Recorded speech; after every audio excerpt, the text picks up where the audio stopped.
All righty, ladies and gentlemen, we are back, and it is our local hour. Look, man, Georgia is fresh off, I would argue, the easiest schedule maybe ever in the regular season, perhaps, depending on how far back your history goes. But, like, as far as I can remember, last year preseason, absolute dog water schedule.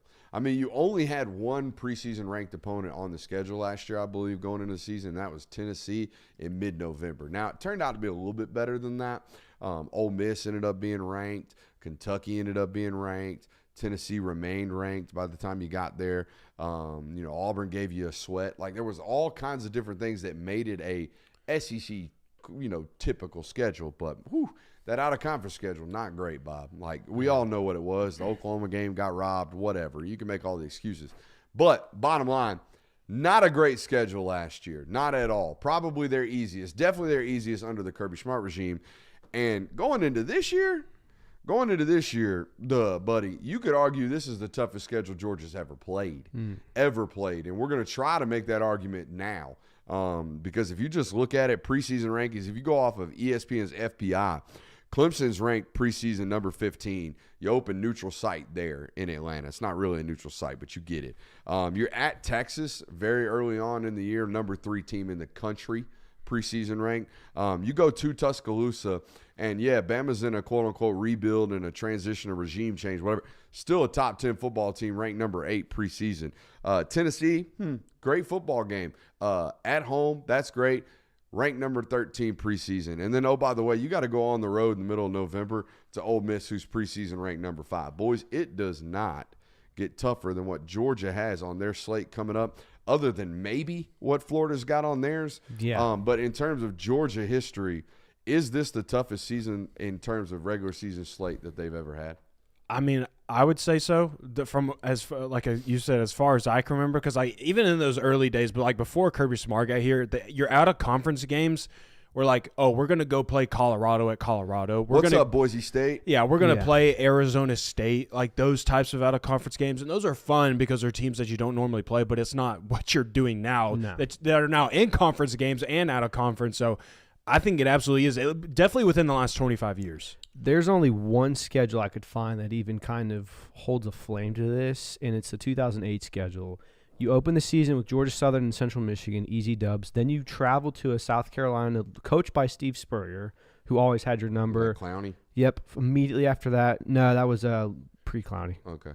Then after that, you go to Arizona State, which is very weird. So after 2 weeks on the road, come back home and play number 8 Alabama, which was the eventual SEC West champion. We all know how that game went. Then you play Tennessee. Then you play 22 ranked Vanderbilt. So they had a pulse that season. Then you're immediately traveling to Baton Rouge to play number 11 LSU before your bye week. Then you play number 5 Florida, which was the eventual national champion. Close out the season at Kentucky, at Auburn, and then against number 18 Georgia Tech. So that's the only other schedule where I could be like, wow, that was a really difficult schedule. But so 5 ranked opponents on the preseason slate. Since 2005, how many times do you think Georgia's played 5 ranked opponents in a singular season? 2008 was one of them. 3. Good guess. I'm going to go 2. 5. Oh, 5 really? times. In 2005, they did it. In 2008, obviously the one you just talked about, 13, 14, and 16. Wow.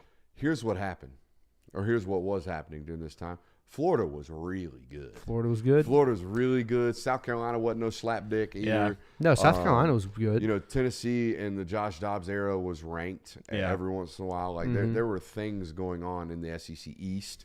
I think this decline in these top 5, or top 25 matchups is directly result of the East being bad. Now there's no divisions. Now you have 5 ranked opponents on your schedule suddenly. Yeah, and by the way, there were also years in here where Tech was ranked really high. Yeah, and your out-of-conference schedule was a lot better. I mean, you opened the season against a Boise State team that was ranked. Then the 2 years in 2013 and 2014 where you played Clemson to open the season, they were ranked teams then. So it makes sense as to why there's been a decline recently to these kind of ranked matchups. And it's honestly because there's less of an incentive to do so.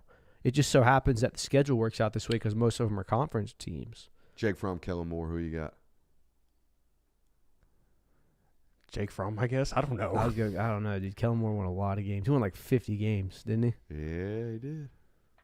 Did he play 4 years, though? Yeah. Oh yeah. Oh yeah, big time. He played a So- long time. Do we think? Just I mean, just a little thought experiment there. Jake for you. Fromm just because he played in bigger moments. I'm going Kellen Moore just because of his coaching career. That's fine. It's also fair. Yeah, those two are Spider-Man meme if I've ever seen. I think what also makes Georgia's schedule intriguing, like off the fact that Tennessee is already respectable enough, I think what makes Tennessee even more interesting is that you're not getting Nico first-time starter early in the year, Yeah. so kind of feeling out the ropes and whatnot. You're basically in a full season at this point. He's been on a few road games. Like, he's kind of settled in at this point, Nico, in a Tennessee offense that is going to continue to be successful. And, I mean, you're going to have the defense is what it is. It improved drastically, though, this last year. I know they lost some guys, but I think that the timing of when you play Tennessee makes it ultra interesting as well.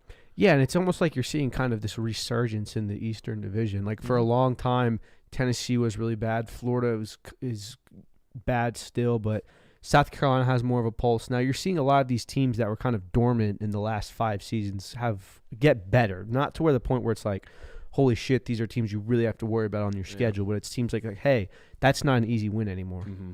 Ole Miss, in my opinion, is really going to – I think they're going to be good, but the thing about Ole Miss is it's really going to depend on – especially considering when you play them later in the season, it's going to depend on what type of season Ole Miss has had at that point. Because if Ole Miss has already lost 2 games at that point, I know that's still in the top 12 range, but they're not going to be as hyped up and as jacked up for that game. Maybe not necessarily, or maybe three losses, I would say, at that point. And you also, I mean, this speaks to everybody in college football now. You got to be very careful with mercenary behavior.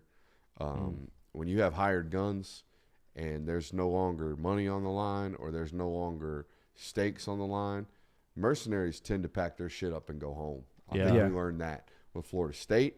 I think we've learned that with what happened very quickly with Michigan State.